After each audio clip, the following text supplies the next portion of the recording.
ओम गण गणपते नमः। आज आप सुनेंगे वाल्मीकि रामायण के अयोध्या कांड का प्रथम सर्ग। भगवान श्री राम का आशीर्वाद प्राप्त करने हेतु प्रतिदिन श्रद्धा और नियमन पूर्वक इस कथा को अवश्य सुने और अपने मन को श्री हरि के पावन चरणों में स्थिर करें। प्रेम पूर्वक बोलिए गणेश जी महाराज की जय हो। सियावर रामचंद्र की जय हो। श्री राम दरबार की जय हो। बालकांड के 17वें सर्ग में आपने सुना कि भरत अपने मामा के यहाँ चले गए थे और जाते समय अपने अनुज शत्रुघ्न को भी साथ ले गए थे। जैसे ही दोनों भाई ननिहाल पहुँचे वहाँ उनका अत्यंत आदर सत्कार हुआ। वे दोनों वहाँ बड़े आनंद से रहने लगे। उनके मामा युधाजित जो अश्वयुध के अधिपति थे अपने भांजों से विशेष स्नेह रखते थे और उन्हें बहुत लाड़ प्यार करते थे। उनके निवास पर भरत और शत्रुघ्न भी सभी इच्छाएं पूरी की जाती थी। हालांकि मामा के घर उन्हें बहुत सुख सुविधा और स्नेह प्राप्त हुआ, फिर भी उन्हें अपने वृद्ध पिता राजा दशरथ की अत्यंत याद आती रहती थी। उधर अयोध्या में राजा दशरथ भी अपने 2 पराक्रमी पुत्रों भरत और शत्रुघ्न की सदा स्मृति करते रहते थे। वे उन्हें महेंद्र और वरुण के समान बलशाली मानते थे। अपने शरीर से उत्पन्न चारों पुत्रों में वे सभी उन्हें अत्यंत प्रिय थे, किंतु उन सभी में श्री राम सबसे अधिक तेजस्वी, गुणवान और प्रिय थे। श्री राम समस्त प्राणियों के लिए ब्रह्मा जी के समान हितकारी तथा अपने पिता के लिए अत्यंत प्रिय थे। राजा दशरथ का श्री राम के प्रति विशेष स्नेह था, क्योंकि वे स्वयं सनातन विष्णु के अवतार थे। देवताओं की प्रार्थना पर वे रावण के वध हेतु मनुष्य के रूप में प्रकट हुए थे। श्री राम के तेज से महारानी कौशल्या भी ऐसे ही शोभित होती थी जैसे इंद्र की माता अदिति सिंहासन पर सुशोभित हो। श्री राम अत्यंत रूपवान, पराक्रमी और निष्पक्ष थे। वे किसी के दोष को नहीं देखते थे। धरती पर उनका कोई समान नहीं था। वे अपने पिता के अदृश्य गुणवान और उत्तम संतान थे। वे सदैव शांत रहते, मधुर वाणी बोलते और यदि कोई उनके साथ कटु व्यवहार करता तो वे भी कभी क्रोधित नहीं होते थे। एक छोटा उपकार भी वे सदा स्मरण रखते थे और मन को पूर्णतः बस में रखकर सैकड़ों अपराध करने वालों को भी क्षमा कर देते थे।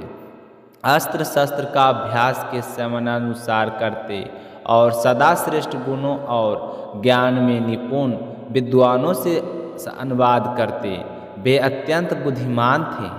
अपने पास आए किसी भी व्यक्ति से पहले स्वयं बात करते और ऐसी वाणी बोलते जिससे सामने वाले को प्रसन्नता हो।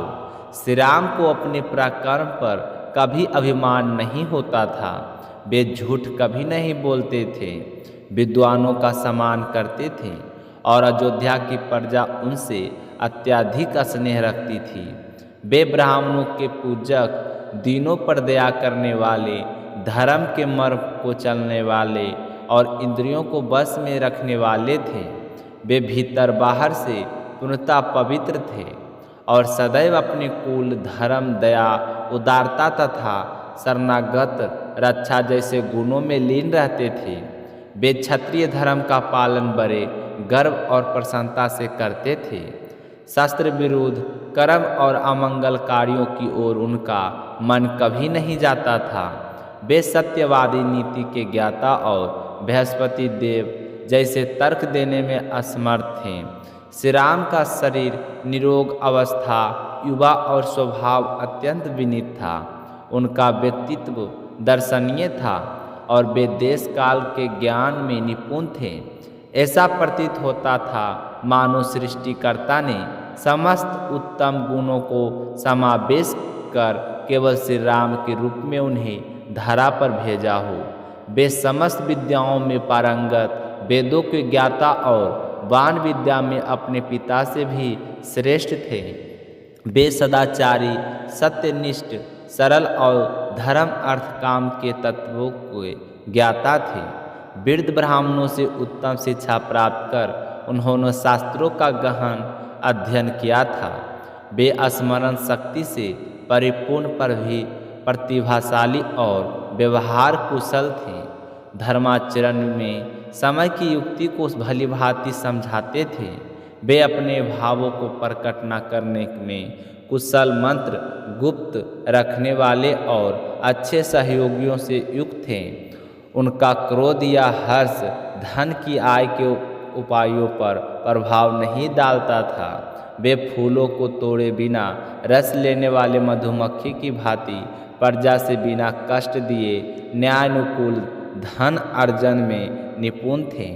उन्होंने विविध भाषाओं, नाट्य कला, संगीत, चित्रकला, हाथी घोड़ों की शिक्षा, धनुर्विद्या और युद्ध नीति में भी उच्च ज्ञान प्राप्त किया था।